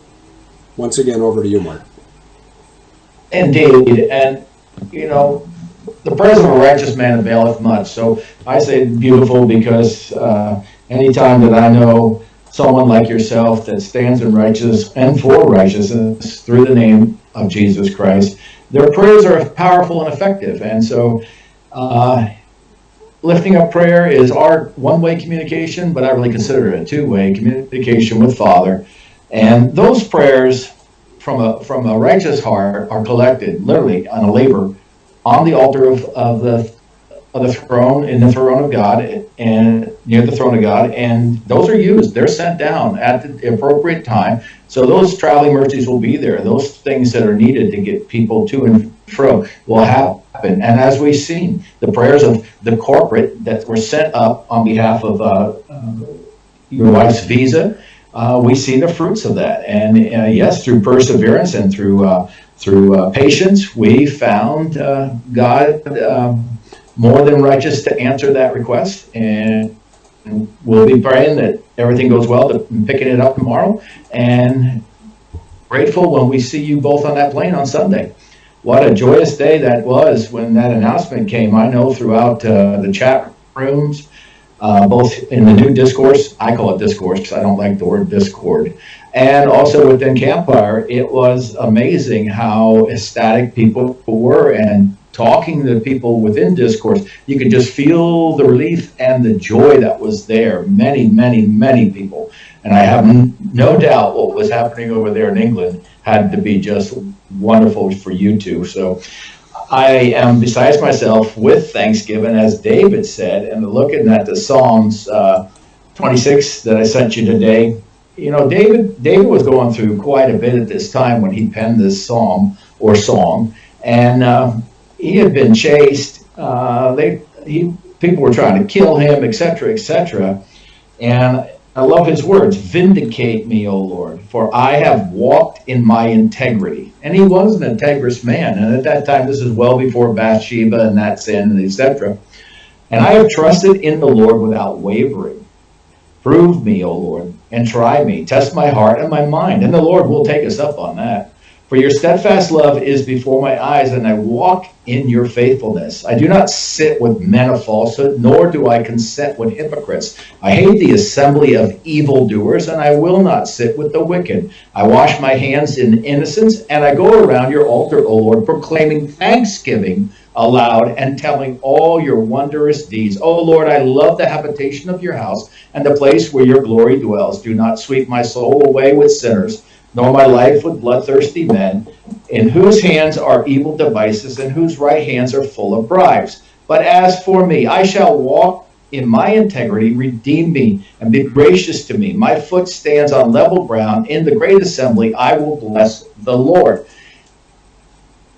What Abel's danger represents, the people that have set themselves aside to be a part of this, stand in these exact things as David, and both you and David Hawkins do this exactly. You are all about exposing evil, walking in integrity, sending out the truth so that the captives can find liberty. And along with that, you both proclaim your faith in God, and that without God, none of this is going to have any, if it avails at all, it won't have the power, and it won't have the authority, and it won't have the righteousness, and it won't have the freedom that you get without that knowledge that God is behind all this, and the I am is the one that is setting everything in motion for the takedown of this evil cabal that has been trying to perpetuate its sinister activities and heinous acts upon humanity and all humankind. Over to you, Phil. Oh, good. I just got a compliment from you, and not from you, for you. Let me go back and find it. It says, BH, which is Braveheart, is such a natural pastor. And I said, Telford, I agree with you, reference Pastor BH. I think you are a natural one. And, you know, neither Telford nor I have any reason to kiss your derriere, especially since I can't spell that word. It's French. But no, I think that your calling is just what you were designed to do, which I say lightheartedly, but it's also very obvious that when God calls us, in fact, rather than say it's obvious, let me, if you'll pardon me, I'm going to go ahead and read Romans 8:28 through 31, because my recollection of these words cannot do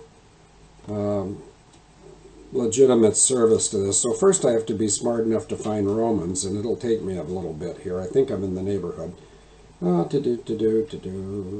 I found Romans. Okay, it's 8:28 28 to 31. And I was, what triggered this thought is I just said I think that you're very well suited to your calling, and it's my opinion that you've been called to minister to hurting souls somewhere, and the somewhere looks like it's going to be at a Texas ranch.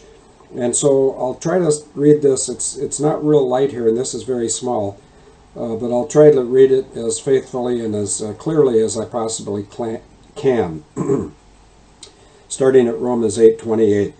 And we know that all things work together for good to them that love God, to them who are called according to his purpose, meaning God's purpose. For whom he did foreknow, he also did predestinate to be conformed to the image of his Son, that he might be the firstborn among many brethren. Moreover, whom he did predestinate, them he also called, and whom he called, them he also justified, and whom he justified, then he also glorified. What shall we say then to these things? If God be for us, who can be against us? And then it goes on to the part about more than what is that? More than conquerors. Yes. Correct. But anyway, I want to go back. He foreknew, he predestined, he called, he justified, he glorified, he did everything except sanctify. Have you ever had anybody explain that to you, Pastor Mark? No, I mean, I know where I sit on that, but I never really had somebody explain it to me. What was explained to you?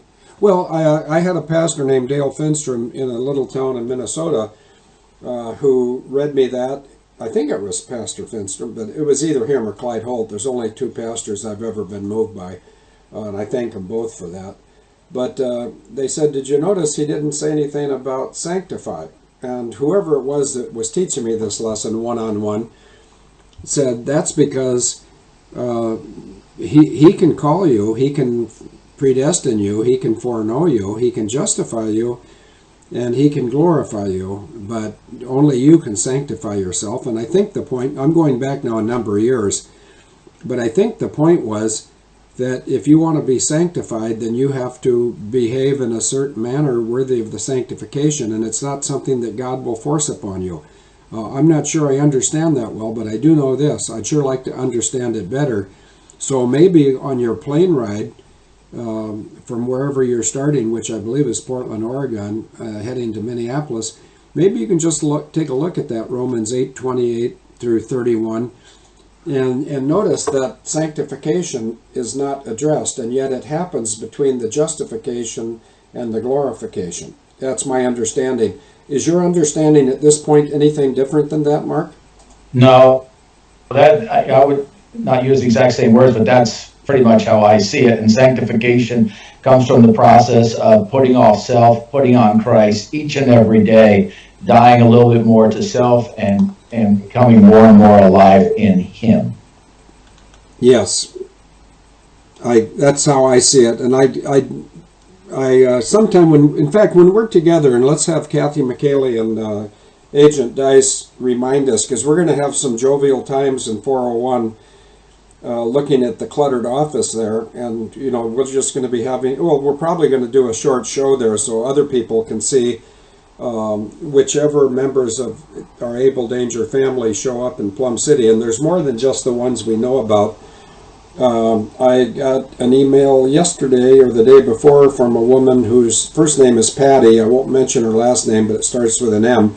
She and her husband are going to come and spend the weekend, and they're staying at the same place. Do you remember the name of the hotel you made a reservation at and then canceled it?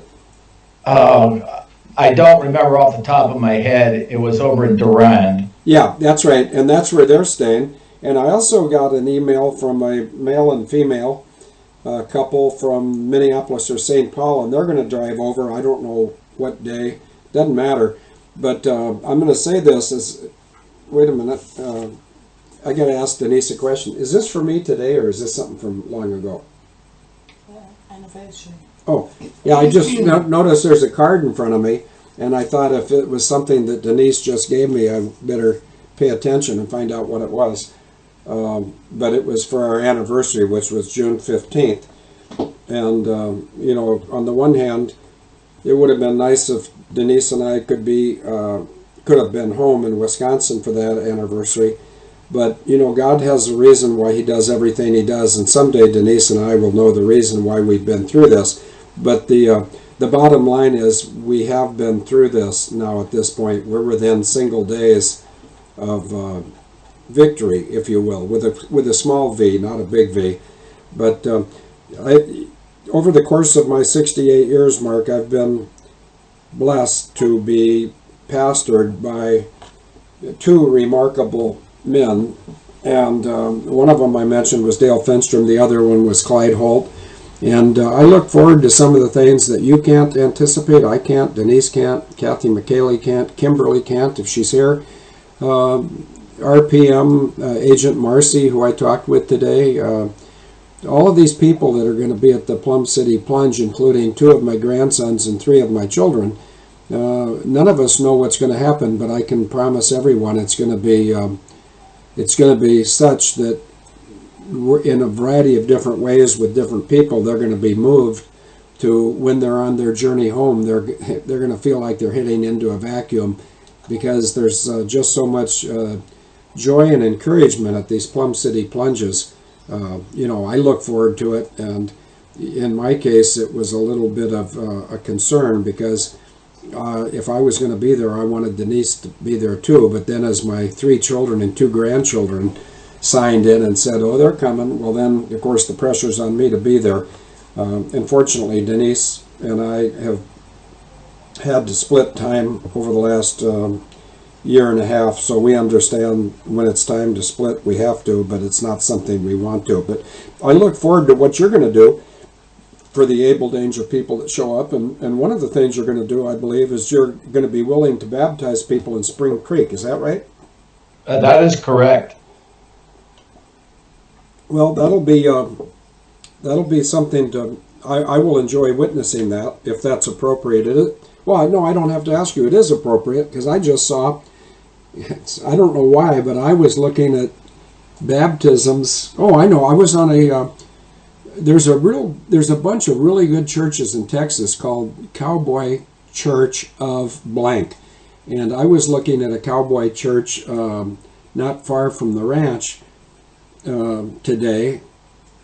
And there was pictures of the pastor, who I know, his name is Mike Howard, and the church is in Ennis, E-N-N-I-S, which is the Czechoslovakian capital of Texas, and perhaps the United States. But this Mike Howard is really he's a real powerful pastor too. But see, when he baptizes people, I can send you the pictures later. I got a better idea. We've got some really good Googlers, like Karen S. She's really good at it. Onu Moku, he knows how to do it quite well. The Spitfire, I believe, does. And I'm not asking that anybody does this. Vanishing Point certainly does. Gobsmack or Gobanks, who might be on Skype. But if anybody would go to, in fact, I'll do it too. We'll have a race. When I turn it over to you, Mark, I'm going to go to the Cowboy Church of Ennis, E-N-N-I-S, Texas, and I'm going to get a picture of their pastor, whose name is Mike Howard, who's I think he's a very good pastor, and I've sat through numerous of his services. But I'm going to get a picture of how he baptizes, and it looks like a lake. It could be a river. But I'll turn it over to you, and then several of us will be posting pictures of how the Cowboys baptize people down in Ennis, Texas. Over to you, Pastor Mark.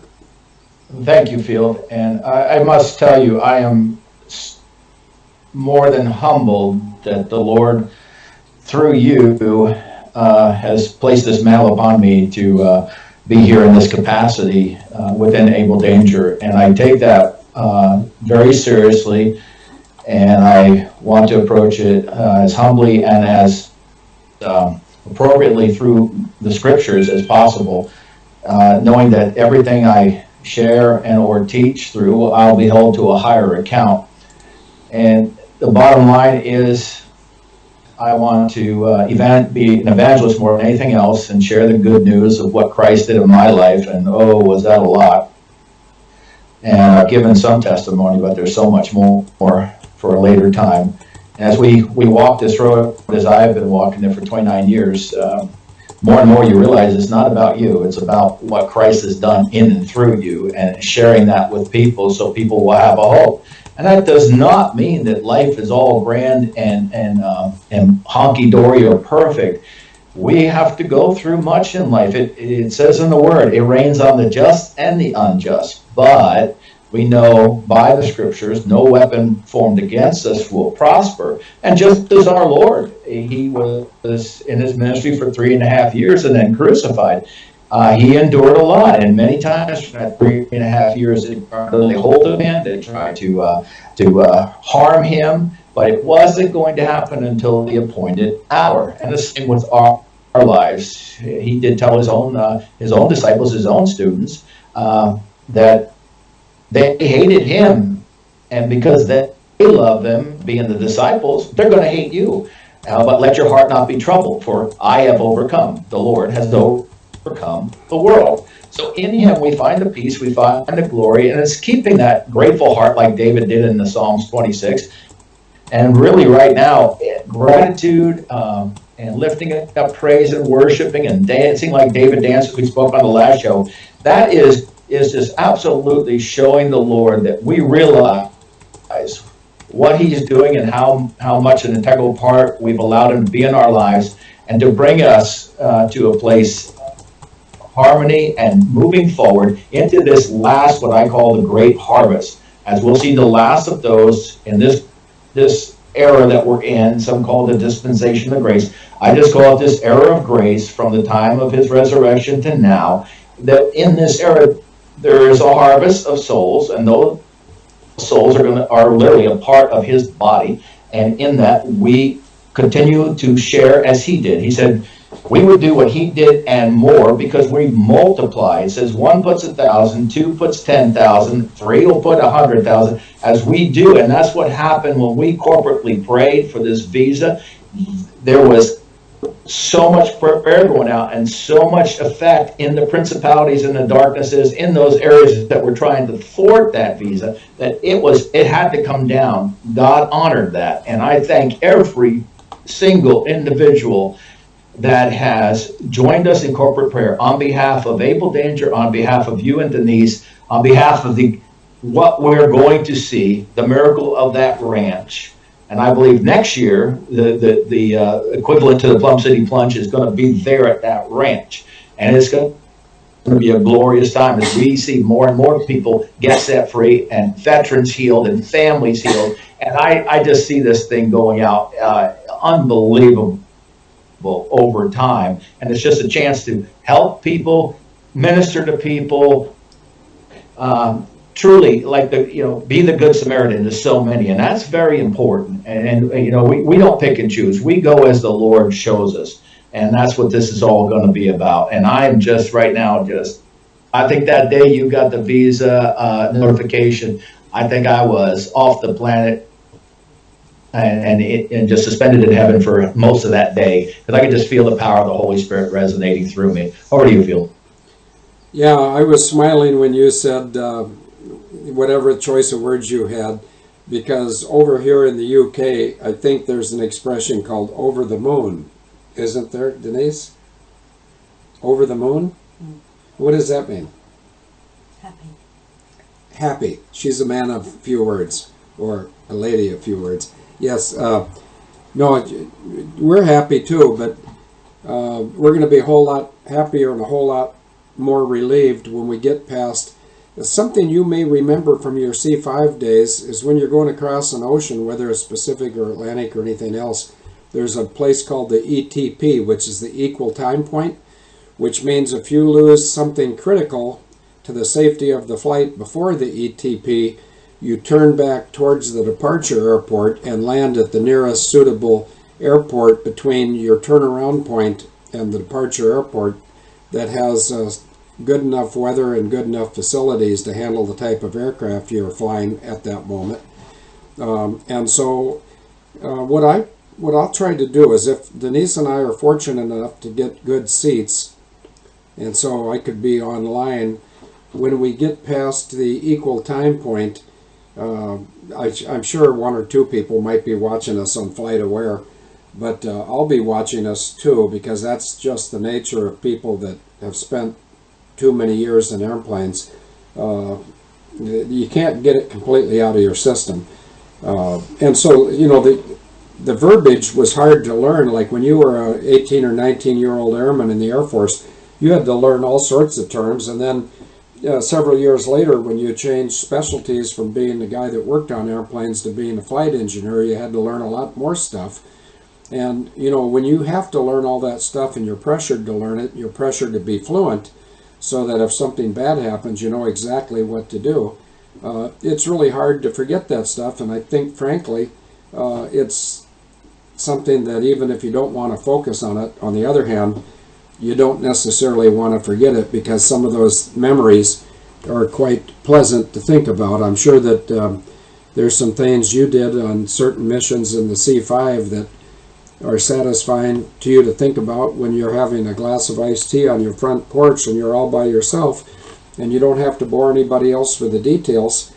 And I don't know why this woman's name's falling into my head right now, but we used to have a lady in the chat room whose name was Cookie Monster, and you know, she was sort of the official keeper of the campfire stories subjects. And so I'm hoping, and by the way, I'm going to send an email to Telford, David Russian, and Telford, notice how I pronounce it, David, thank you.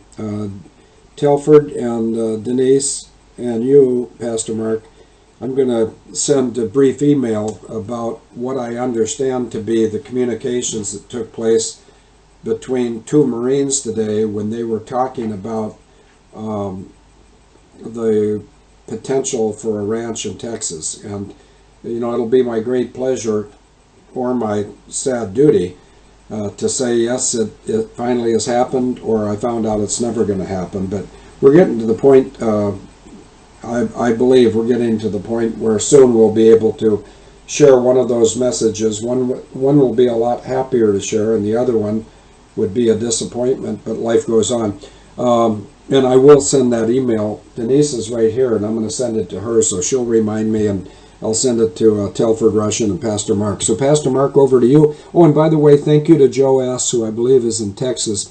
He put up that nice black and white image of the Cowboy Church of Ennis, probably around Christmas time, I'm suggesting, because they've got some display lights out there in a dark winter evening. Mark, over to you.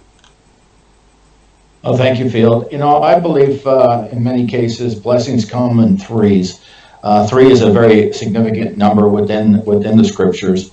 And you've had two major blessings in the time that you've been on this course for 12 years with Able Danger. And you described one of them today on how through MH370 you and Denise crossed paths. That was your first blessing. The next blessing was the marriage, and now the one home. And you know what God has joined together, no man, no woman, no fallen angel can divide, and he has now made that one home. And I'm so happy for you and Denise to be not only back for the Plum City Plunge and to be in one home now in the States, but also that all your family will be there, and it'll be quite a time of celebration and joyous praise and thanksgiving. Now, with all that, I believe the third blessing, Field, is going to be a ranch. And I just know in my heart and hearts, like I knew about Marcy and I knew about the visa, he is going to answer that. He put that vision in your heart. He put that vision in Mad Dog's heart. He's put it in many of our hearts. I've had that vision forever. After doing equine therapy for 2 years, I wanted to give that back to vets myself. And I've seen ranches, I've seen a cabin that I live in one day. I've seen these different things all through either dreams or impressions from the Holy Spirit. So I believe this is more than in motion, and it may not come the way we think.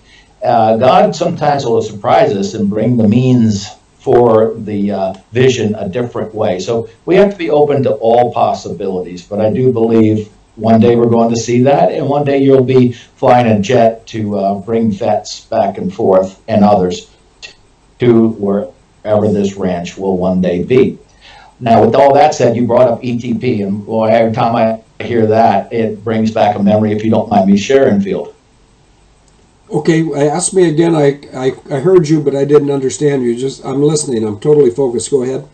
Okay, yeah. So finish with the blessing part in the ranch, and then I was bringing up how you brought up the term equal time point, or ETP. Yep. I was wondering if I share a short synopsis of an ETP experience. No, go ahead. I think it'd be great. This is and I've been holding back on this one, but I think this is where I felt the Lord wants me to share this. So I'll give you the short version. Being half Scottish, I always wanted to visit Scotland, and my Air Force duties never took me there. Well, I got a one-way ticket there one time that was not expected, and not the way I would have preferred to go to Glasgow, but I did get to Glasgow December 29th of 1990, and was coming back from Germany with a C-5, needed to get ferried over to Dover, Delaware. It had some sabotage on it during the Gulf War, and somebody had gone underneath the engineer panel and literally cut a wiring bundle that was part of the maintenance data recorder that the engineers used for troubleshooting in flight and giving up maintenance help for after landing. And there were some other issues, and of the 6 radios, as you know, Phil, we have UHF, VHF, and HF. Of the 6 radios, 4 of those were not working, so we literally took off with a UHF and an HF. And talked extensively with the pilots on whether or not we should ferry this. We were the 3rd crew asked to see if we would ferry it back to Dover so they could get this aircraft fixed and back into the battle, because we were needing the C-5s greatly for that war. So after looking everything over, and we were being under wartime contingency, I could go ahead and we had a regulation called 55.2 that told us what we had to minimally have for flight 1 being the maintenance data recorder. I was one of the lead instructors for the fleet and taught the engineer refresher course, which was a 40-hour course every month for engineers. So I felt safely we could limp this aircraft back. We had to really know what the ETP was, and that was just after the handoff past Gander, and just be real smart about everything and hope nothing else went wrong. Well, you know Murphy Field and flying, so Murphy's Law dumped right in on us, and over the North Atlantic at 31,000 feet, we lost a hydraulic system, number 4. We had 4 hydraulic systems. Now 4 is an auxiliary utility system, but it's important for flaps and landing gear. And so we're flying along, and it just dumps. And so the first thing we do as a precaution is depressurize the pumps on the engine, of the number 4 engine, so the engine doesn't catch on fire from the hydraulic pumps running out of oil. Well, lo and behold, the pumps didn't depressurize. So that meant a precautionary engine shutdown. So we start running all these things, and I could smell hydraulic vapors in the aircraft. So we did a smoke and fume elimination checklist from upstairs in the flight deck, and to keep that clear and make sure everything stayed down in the cargo compartment. And we did the precautionary engine shutdown, and we had to drop down to 25,000 feet. As you know, you lose altitude if you drop an engine. So we went down to 25,000 feet into severe turbulence over the North Atlantic. And so we weren't quite to ETP. We were about a half hour away.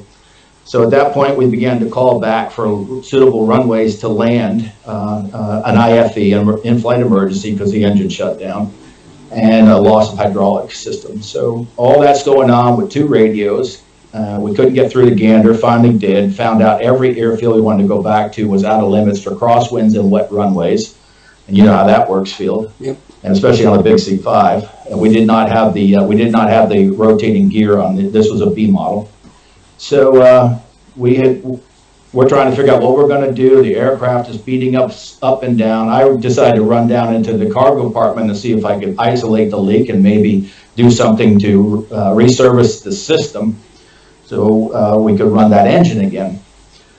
So I went downstairs, and unbeknownst to me, and you don't mix oxygen and hydraulic oil, so you don't wear an oxygen mask when you go down in that environment. And so I went down there, and it was laden with hydraulic mist and vapors, coated my lungs very nicely with hydraulic pneumonia at the end of the game, but chemical pneumonia. So I went down, looked at the system, determined that the leak was underneath the pilot, about 12 feet up above me. Climbed up as far as I could to ascertain that the pilot metering valve for brakes had been cut. So we had some more sabotage. So I told the boss there's nothing we could do, went back upstairs and sat down. We were figuring out what we could do. Finally got clearance into Glasgow. It was the only field, international airport we'd never go into. It was the only field that had the limits we needed to land. So we made the plans to get there, heading back, airplanes bouncing everywhere, cabin altitude about 4,000 feet. And I got hypoxic symptoms. Sat at the nav table and put on oxygen. Couldn't figure out what was going on. They said I looked gray. Well, we get in. I'm trying to speed this up. We get into the pattern for landing, and we start configuring early because we have to do an emergency extension now of the forward main gears. And as we went to do the emergency extension, the gear did not drop. On a C5, you got to have the two forward main. The nose and the aft main are not enough. When we hit with just those three, you'll crack the fuselage. So I decided to run back downstairs, see if I could service the system, power transfer between 3 to 4, and at least get the gear to drop down and rotate around. So I re-exposed myself, ran back upstairs, sat down at the nav panel again. We did get the gear down. And that was only because of me being a FER, a flight engineer system refresher course instructor, that I know how to kind of get around some of the normal systems and the emergency checklists. So we got the gear down, everything's good, configured, landed, hot brakes, had brake fire from that. Pilots didn't quite clear the ILSs with the T-tail, shut everything down. I got up to go downstairs to do my scanner duties. 2 engineers on each flight, one inside, one outside, went on ground. And before I fell 35 feet to my death, I passed out on the flight deck. And the only way they found me was one of our loadmasters tripped over me when they went to look for me when I wasn't answering the intercom. So I got to spend a few days in the Royal Alexandria Hospital and eventually Lakenheath and Deadhead home. But in all that, what gave me the ability to know how to get that gear down and get that aircraft in safely and et cetera, and to keep calm through all of this, even though I was very sick, was the Holy Spirit. I was praying the whole time, Field. I was a fairly new Christian, like not even a year and a half yet. And I knew that I had to trust in the Lord for everything, because it was monumental with radios out, hydraulic oil, engine shut down, you name it, and then bad weather. It was a critical thing. And there's a lieutenant colonel, they still flying C-17s, and he says he was a lieutenant at that time in the right seat. He said it was the most traumatic IFE he had experienced in all of his Air Force flying career. So it was quite interesting to see what the Lord can do, and trusting in the Lord, because that was the only thing that I think that saved us and saved that airplane. Over to you, Phil. Yeah, and that reminds me, I think we might have a campfire at the Plum City Plunge next weekend. I'm not 100% sure of that, and it does depend somewhat on the weather. And I'm not going to say it now, or tell the story, but it would, when you get people from airplanes, or you get people, that are Christians in a group, one story leads to another. And I've got a great story about being in an F4 in Iceland when it was walks off, which means indefinite, zero ceiling, and zero visibility. And it involves trusting an enlisted air traffic controller with my life. But I'll share that Plum City or some other time in Texas. It's a good story. By the way, when I mentioned Cookie Monster, a lot of people started asking questions, and I believe she's all right. I do have her email address, and I will send her an email after this. She's in the Chicago area. So right now in Chicago it's 3 p.m. Telford knows her also, and she's I think she's a little shy, but she's very personable. Would be a great addition to any gathering. And with that in mind, I feel like I maybe should have reached out to her about the plunge. But on the other hand, maybe that would put pressure on her. Maybe she has some good reasons why she couldn't come, and she wouldn't want to disappoint us by saying no. So maybe things are best the way that God has handled it. But I see it's getting close to 9 o'clock here, so should we call it a wrap for now and look forward to doing it again, hopefully on Monday when Denise and I will be at 401 Main Street? I believe that would be most appropriate. And thanks for allowing me to share that amazing story that the Lord brought me and that crew through. And I would like to bring this to an end through prayer, if you don't mind. No, go ahead. I'm listening. All right. Father, I thank you with all of my heart, soul, mind, and strength for all that you have done in answering our prayers, our petitions, sending from heaven your absolute perfect will and way. And I thank you, Lord, that you are going to provide safe traveling mercies for Denise and Field, that they are going to be joyously reunited here in the States with family and friends, and that we look forward to that first show as man and wife here in the States, legally and properly, from the 401 Main. I thank you, Lord, that you have assembled those that can be and will be there in Plum City, and I thank you that all will go well, and there will be many, many great testimonies of what you have done in and through our lives. I thank you, Lord, that you're continuing to expose the darkness, expose the heinous evil acts around the globe, and that, Lord, we're going to see the captives not only set free, but justice on their behalves, especially for the many, many children that have suffered through all of the heinous acts of those that choose to worship on the side of darkness, and the things they must do as part of that worship. I thank you, Lord, that every day the believers within Able Danger find a time to go into their prayer closets on their knees, however they approach prayer, and lift your name up and lift up your cause and what you have called us to do. You have put a mantle on each and every one of us to be as a part of this in support of David and Field, and most of all, in the bringing down and exposing of evil. So as we continue to go through this, let your glory, your peace, your joy be spread around the globe, and then many people find, Lord, that the only true hope is you, the blessed hope, and your soon return, our Lord and Savior Jesus Christ. I ask that you bless us and keep us, make your face to shine upon us, be gracious to us, lift up your spirit within us, and give us your shalom, your peace. In the name that's above every name, I declare this. In the name of Jesus, I pray. Amen. Amen. And Denise and I thank you for your time, and for those who have spent time with us, going back to the beginning with David and now through this last 40 minutes with Pastor Mark. Thank you very much for sharing your time and your thoughts with us. And in keeping with what I promised David Russian and Denise and yourself, I'm going to send an email now regarding what I believe to be perhaps the ranch issue as of today, but I'm going to include a guy named Desert P, which is Desert Pete, and he's got a Lockheed background that you're going to find fascinating, Pastor Mark. So from the time I hang up until the time Desert Pete, Denise, Telford Russian, and Pastor Mark have that email, it'll probably be 3 minutes. I'll try to be hasty without being too short. So are you ready to say goodnight, Mark?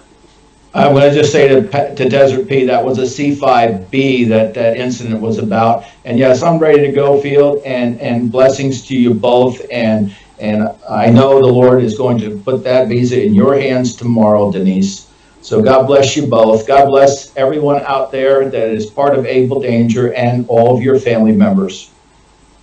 Well, thank you very much. And I repeat that I hope God blesses all of us within the sound of your voice and mine. Even those people who think they don't know God, they can think that all they want, but he knows you. So good night to you, Pastor Mark. Good night to everybody else, and I'll go to email and get that out within 3 minutes. Night, night. Night, night.